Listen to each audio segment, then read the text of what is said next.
What's up, otakus? Tutorial guide here. We're doing back-to-back sessions. It was a pretty quiet day. We went out, did some shopping, had lunch. We had Indian food, which is really interesting because I like Indian food, and I feel like we don't have it enough. But strangely, because my wife she likes Indian food too, but I don't think not as much as I do. But we're passing by, and I guess she read some good reviews about this one place, and she wanted to try it out. We did, and it was pretty good. It was this place in Redmond. I would recommend it. If you're local to the area, go check out Kanishka. And yeah, it was really good. A lot of food came out, so definitely come out of there satiated, stuffed, without breaking the bank. It's pretty reasonably priced for what it is. And then yeah, we just kind of hung out at home and pretty chill, quiet day. So I'm jumping on. We're counting down my top 10 artists, and I do this list every year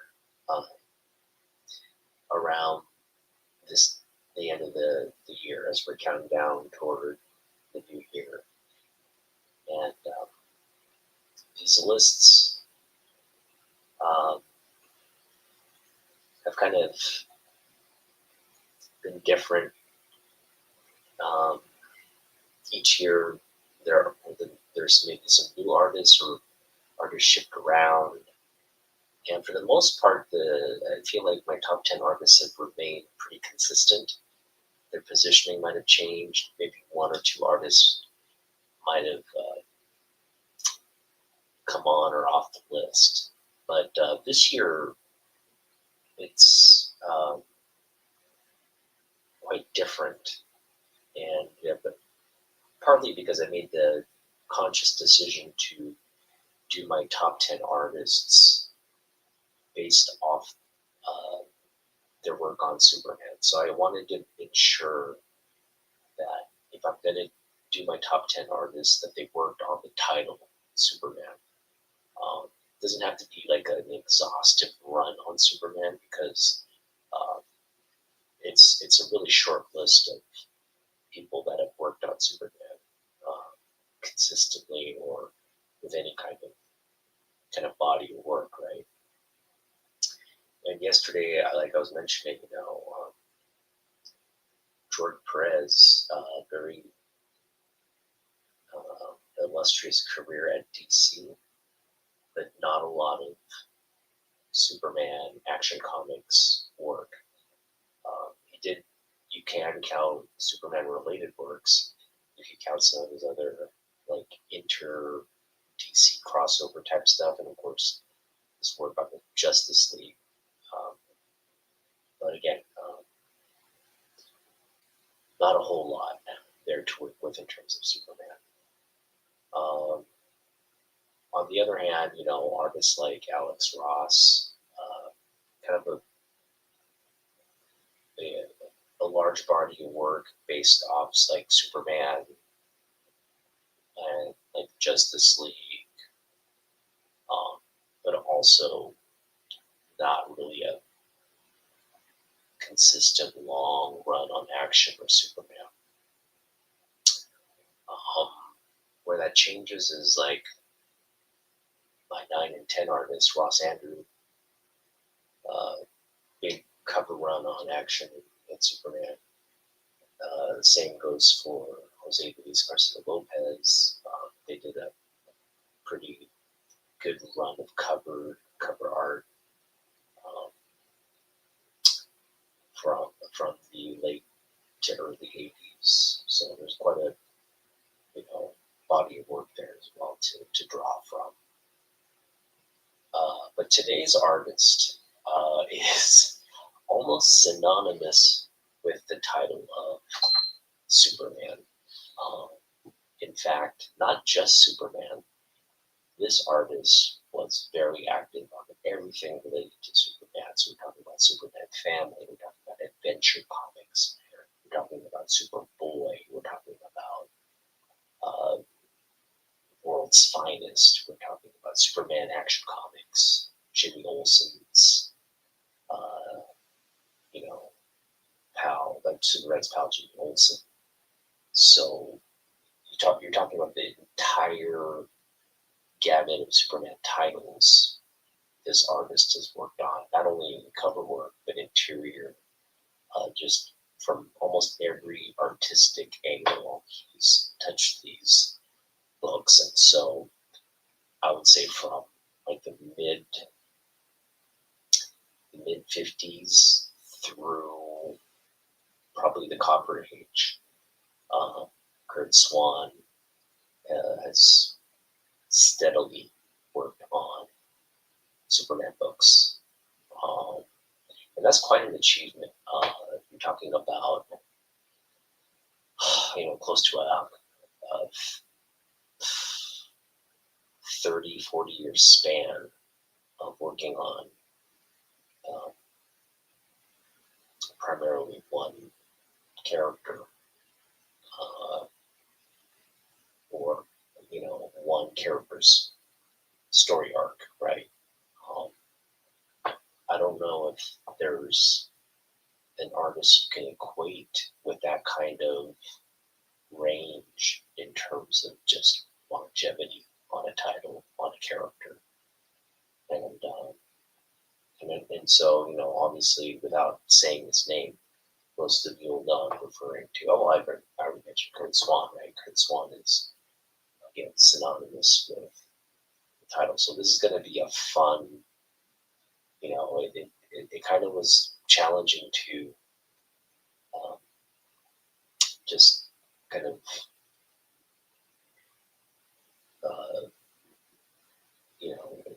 pare the list down to just 10 books, because I have roughly like 75 covers by the man. And so you take 75 books in my collection and you try to just find the 10 best ones. That can be challenging. But I also found that I already have like my favorites in mind. So when I was kind of going through my books, I was like, yeah, I definitely had specific ones that I wanted to kind of showcase because they are my favorite covers. And so, yeah, this is going to be a fun one. And let's get started. Share my screen here.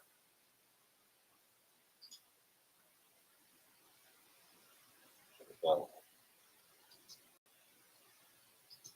Oops, there we go. Oops. What's up, Reptoid Slayer? Thanks for joining.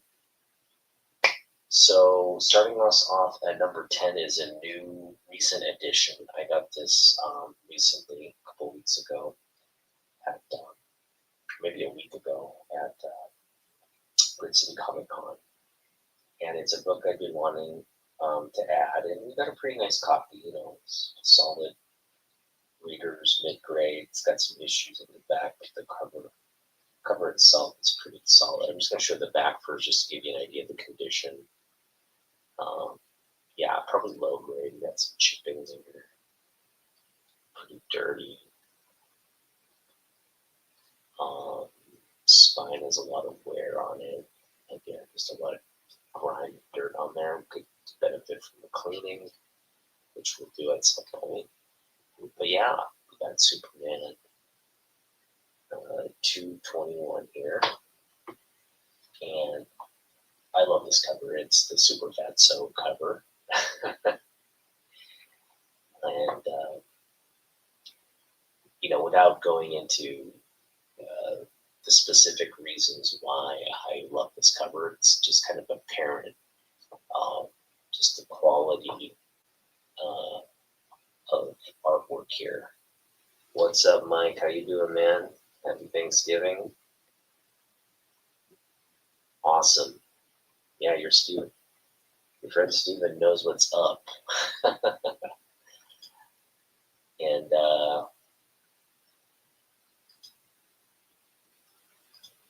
up, Mike? And all right, thanks for hanging out. All right, so yeah, again, really quality artwork here. This is what I think Curt Swan is just known for. We got to kind of talk about how comic books changed from the golden age to kind of what you're seeing here. This is sort of a prime example of how comic books were kind of marketed and presented from the cover. The golden age had a lot of really great artists, but the covers themselves were, I felt like they were just kind of windows into the book, right? You didn't have sort of this like really kind of eye-catching storytelling aspect of the book. They were very kind of dry. Obviously, a lot of them were not like word bubble based, so you just really had an image, kind of telling a story, and that was that. But now, as you moved into the Silver Age, you had more of like a comic book panel where you could, kind of introduce words, text, ideas to give you sort of a more nuanced view into what was going to be in the book. And, this is not one of those great examples, but obviously you could have just gone with the image here. He's just saying, I came in with to change identities that become super fatso. So it introduces the idea of super fatso, but you kind of can see that there.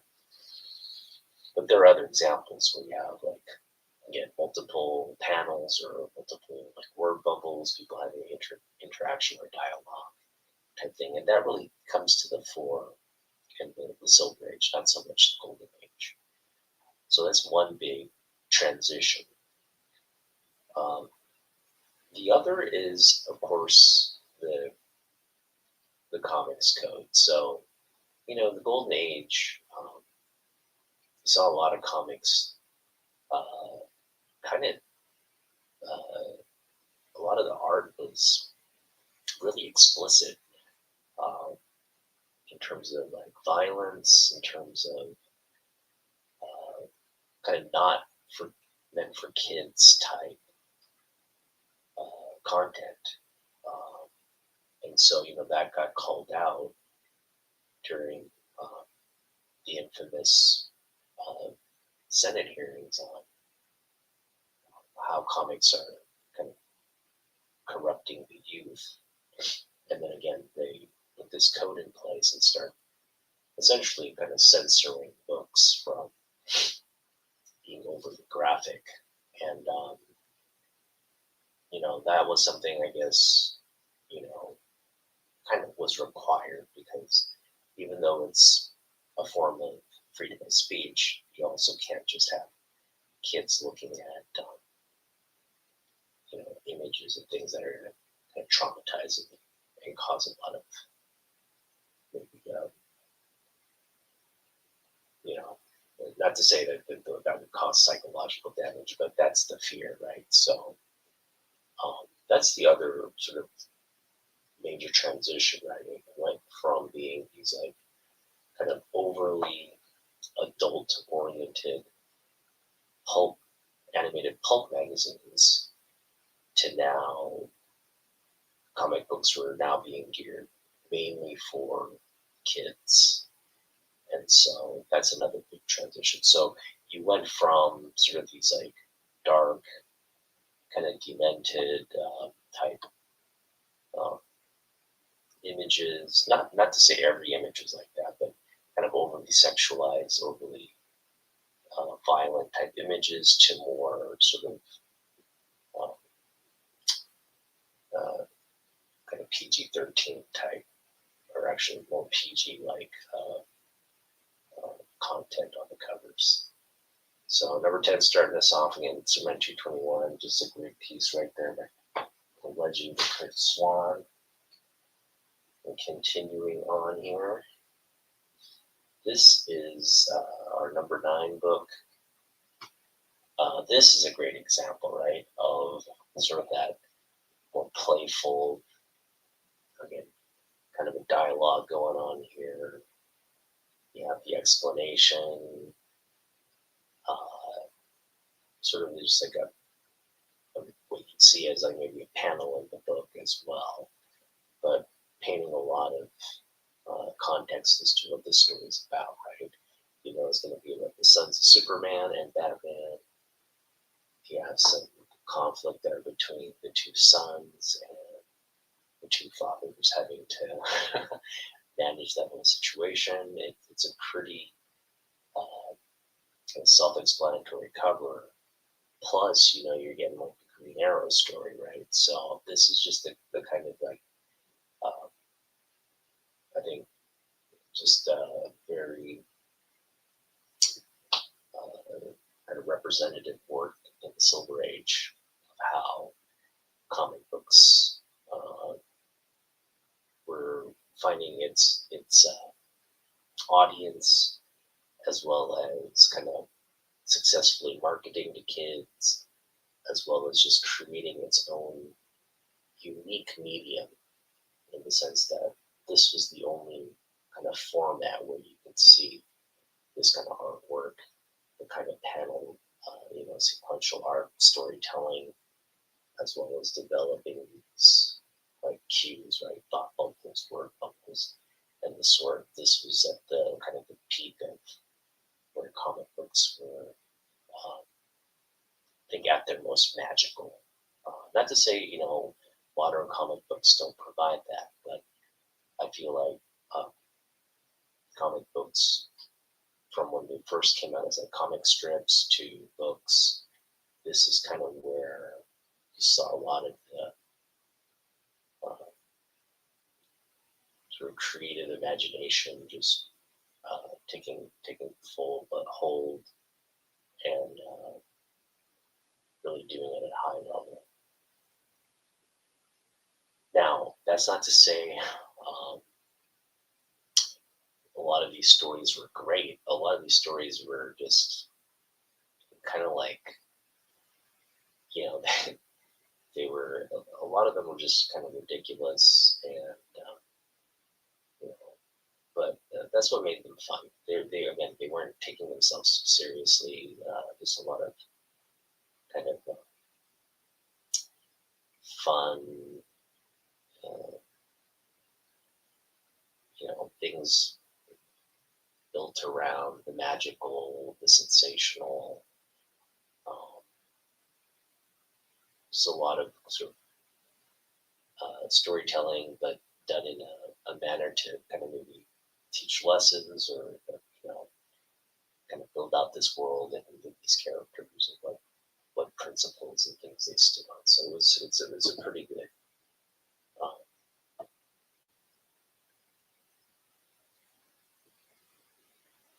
Yeah, like the older books, they had a kind of a formula, and it was just kind of like chicken soup. It's just a formula that you know what you're getting. It's nothing radical.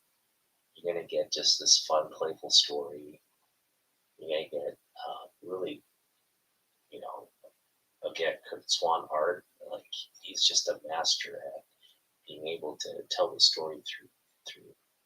Uh, like, look at the seesaw here, right? Like, just that finger tap with the little lines there. He's not putting a lot of force, but it's causing Bruce Jr. to kind of shake and shiver. He's scared, obviously. Like, there's so much like emotion being emoted just through the artwork, and that's the kind of magic I'm referring to with the Silver Age. It was really just had become such a fine art form at this point. It was really a launching point for artists and storytellers to really build on and get better at. But yeah, modern comic books, I feel like they're almost geared toward being um, storyboards for films. And you got a lot of dialogue in some of these. I mean, I've read comic books where it just feels like you're reading like a novel sometimes, right? Which is fine.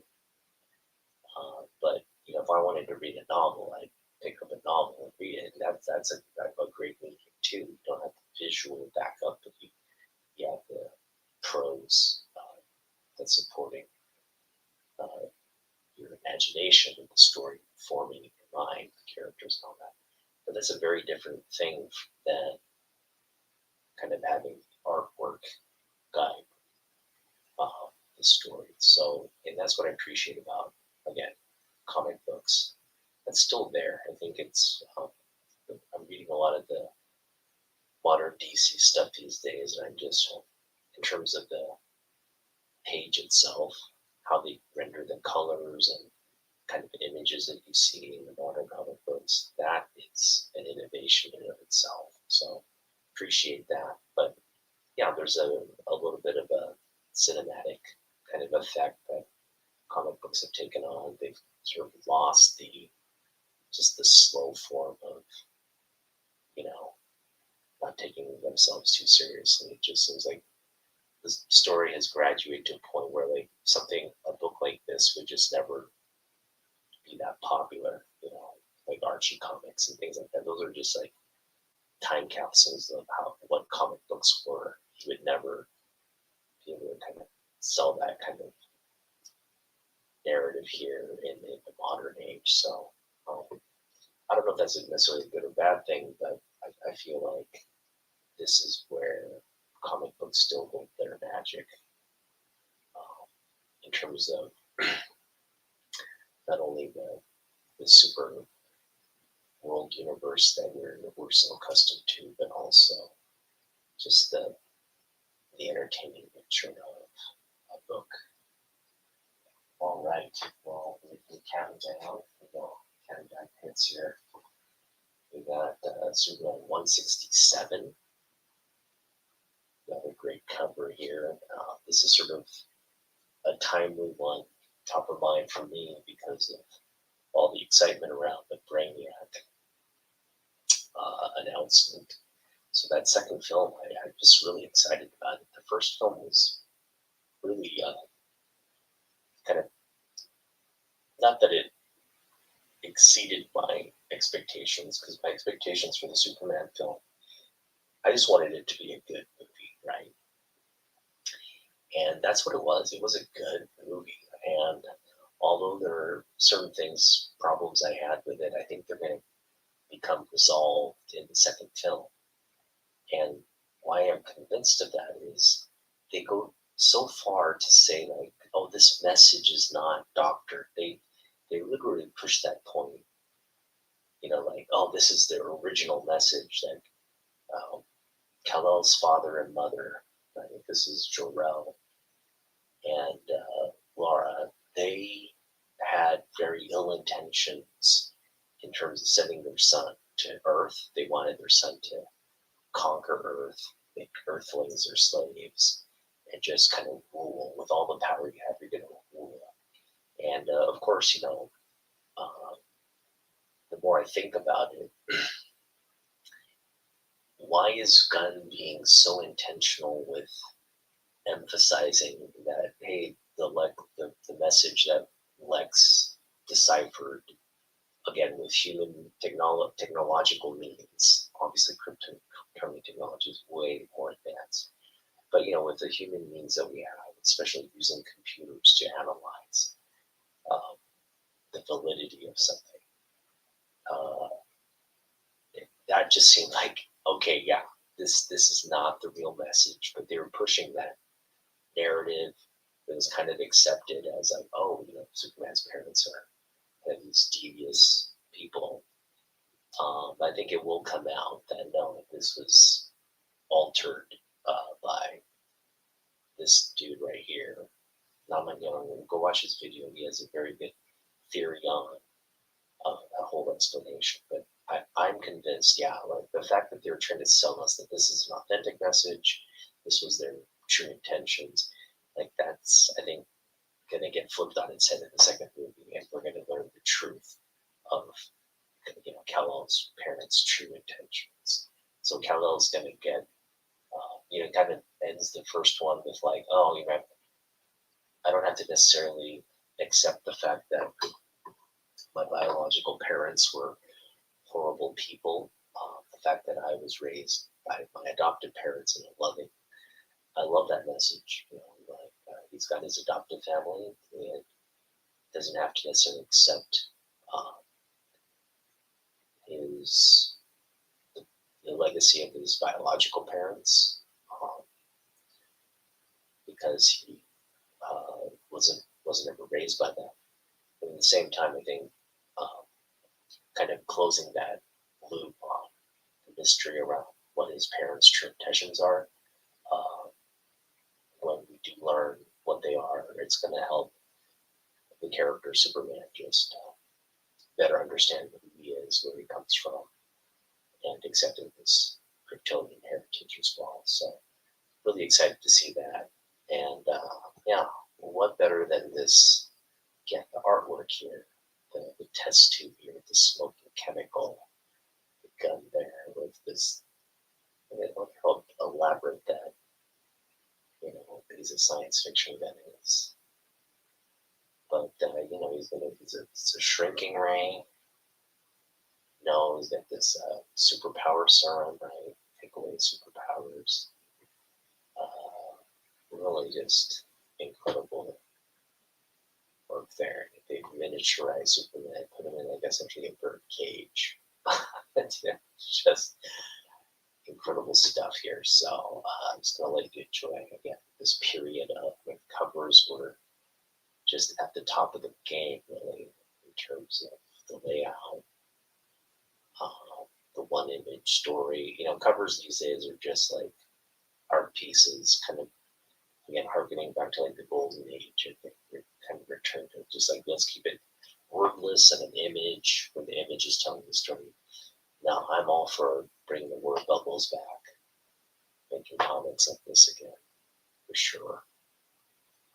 And they are, not to say all of them are, for a large portion of certain books, you definitely have some dialogue taking place. But I feel like the majority of the books coming out these days are just images. And yeah, the third, I should have the right to kill Superman. I made him tiny with my shrinking ray. No, Brainiac, I should have the honor. I took away superpowers with this serum. There's never been a menace like this. Brainiac and Luthor team up to destroy Superman. That's good stuff right there. That's classic stuff. More classic stuff here. This is number 7 on our list. This is a battle of the Supermans. Yeah, just one Superman type who's fighting himself. The battle within. This is an image with just some text here. Can you guess which is the real Superman and which is the thing from 40,000 AD? 40,000 AD, that's a long time in the future. So you're looking for clues that would tune you into who the future Superman is. That's tough. That's tough. What clues would give that away?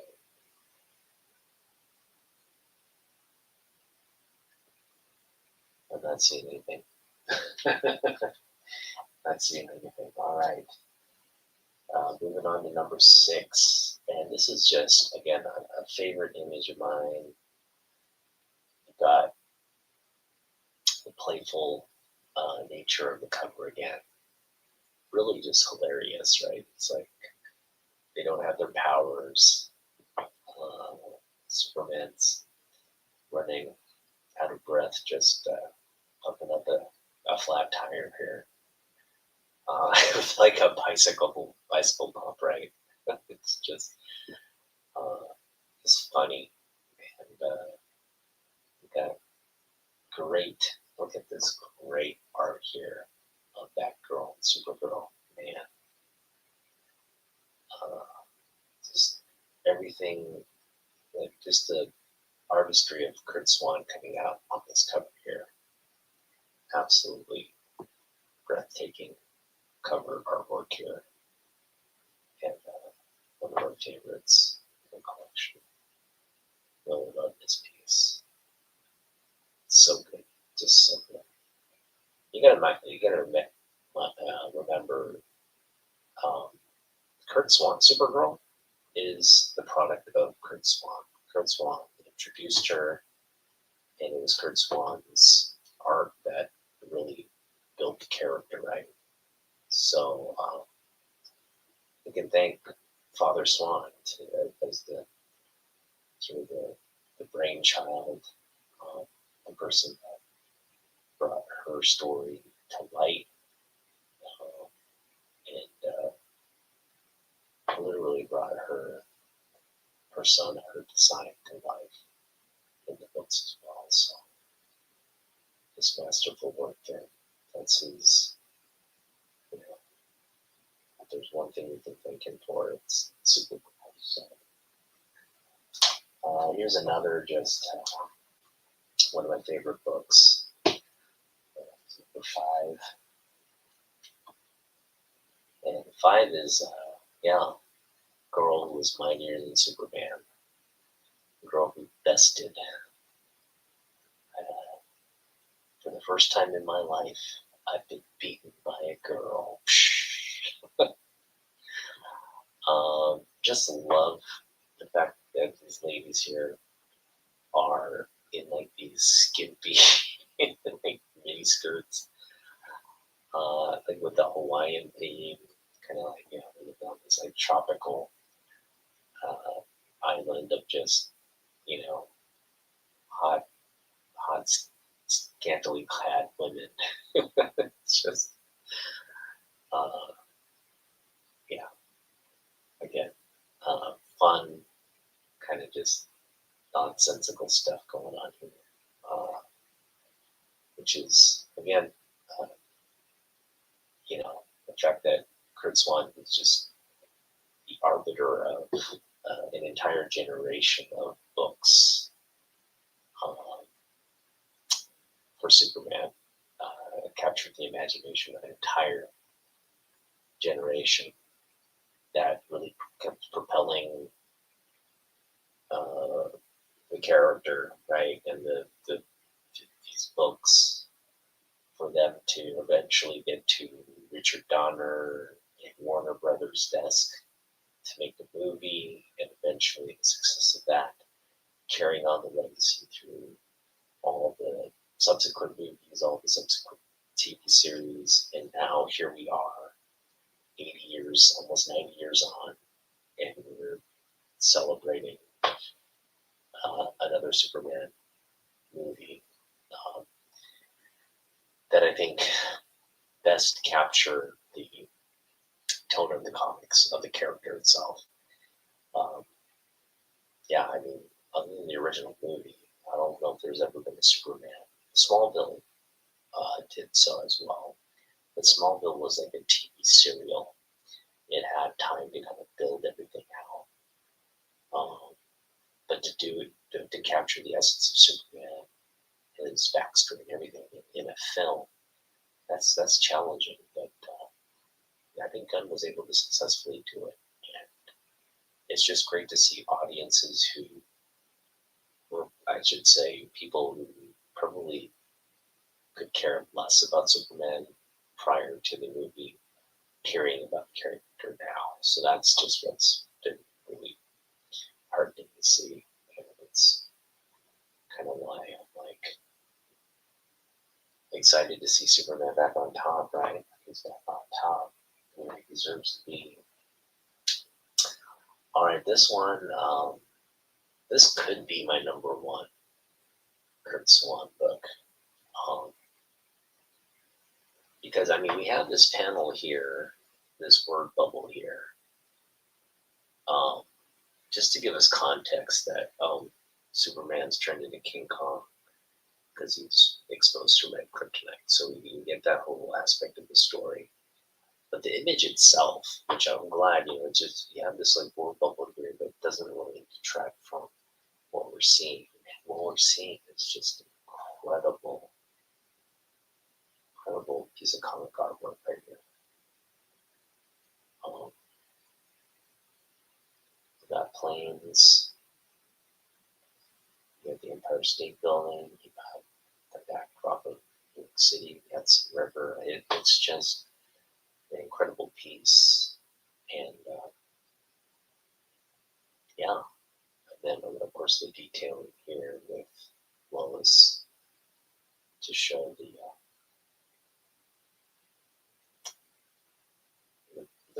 difference of proportion as well. So, yeah, again, one of my favorite pieces. Just so colorful as well. This yellow cover, purple trade dress there. Everything is just popping here on this early Bronze Age book. Love it, love it. Could have been number one. This is number 3 on the list. And I love this cover as well. I will just flip it around because I think you flip it around, you really see, again, how talented an artist Curt Swan was. And again, just, the suit aside, the cape and the movement of the suit aside, just look at that anatomy there. The pose, the balancing of the finger. Just genius stuff. And then you got the street down below. Curt Swan at its finest here in terms of the artwork. Some quality stuff. And love these kind of period type pieces, when you get to see the designs of the cars, the architecture of the building, sort of the design that people are wearing as well. So just a time capsule there for kind of American life in the city, right? Really, really, really cool. All right, that was Superman 150 here. Love that piece right there. That's a great pick there. One of my favorites. All right, number 2 on the list. I want to give a shout out to Nat from Nat Likes Comics. Nat is a fellow Superman collector. Nat has things outside of Superman as well. He collects really pretty much like I think the whole gamut of comic books. But his favorite character, his favorite titles are Superman. And he's got an incredible Superman collection. He actually recently, I think, picked up or got gifted the first appearance of Supergirl, which is kind of the Grail book on my spectrum. But he has that in his collection. So that's obviously a book a lot of Superman collectors want. It is a bigger book. So to find it in any grade is going to be a little bit of a challenge. But you have to be kind of willing to spend the money as well. So that's something I think down the road, maybe as we budget something for like a big book, we'll target. But until that happens, like a remain, something remain elusive, let's just put it that way. But the next best book to have outside of that first appearance is, I feel like this is her first appearance in comic books in the context of the continuity, right? She's introduced to the larger world in this book. So it's her first appearance to the world in the comic book realm. So pretty significant book. Great story as well. She's the hero. She saves the day in this book. People love her. You know, it's just kind of like, oh yeah, you don't have to remain in the shadows anymore. You can be your own hero. She maintains her secret identity, much like her cousin, and operates much like her cousin now.